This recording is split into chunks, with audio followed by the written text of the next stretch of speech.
طرح ایک گھر کے اندر اگر 10 افراد ہیں، ماں باپ، بہن بھائی، بیوی، بچے، سب ملا جلا کے،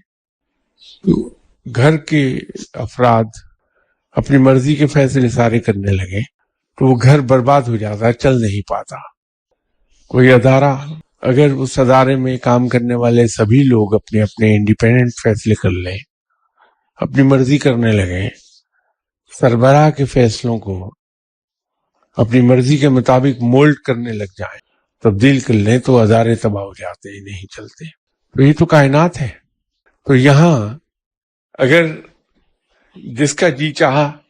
جادو کے ذریعے سے معاملات کو تبدیل کر لیا، جس کا جی چاہا جب چاہا تعویذ کے ذریعے سے معاملات کو تبدیل کر دیا، پھر تو دنیا میں افراتفری کا سا سما ہو جائے گا، کائنات چل نہیں پائے گی۔ اس لیے رب تعالیٰ کچھ چیزوں میں بہت سینسٹیو ہے کہ وہ ہر دعوے دار کو جھوٹا کر دیتا ہے۔ اس کی بنیاد یہ ہے کہ اکیلے یہ رب ہے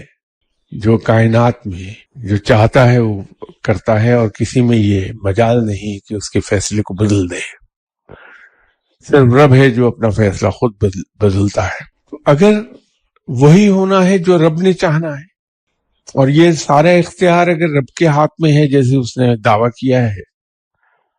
کہ کوئی کسی کو نفع نہیں پہنچا سکتا اگر میں نہ چاہوں، اور کوئی کسی کو نقصان نہیں دے سکتا اگر میں نقصان نہ دینا چاہوں، رب اپنے دعوے کا سچا ہے، تو پھر ہمیں یہ جادو سے اور تعویذ سے یا مخالفین کی سازشوں سے خوف زدہ ہونے کی کیا ضرورت ہے؟ اگر پتہ بھی چل جائے کہ کوئی آدمی مجھ پہ جادو کر رہا ہے، تو انسان کو بڑی خوش دلی سے کہنا چاہیے کہ بھائی میں کچھ مدد کر دوں اس میں تمہاری، کہ جاؤ تم جادو، تم اپنا کام کرو، میرا رب مجھے بچاتا رہے گا۔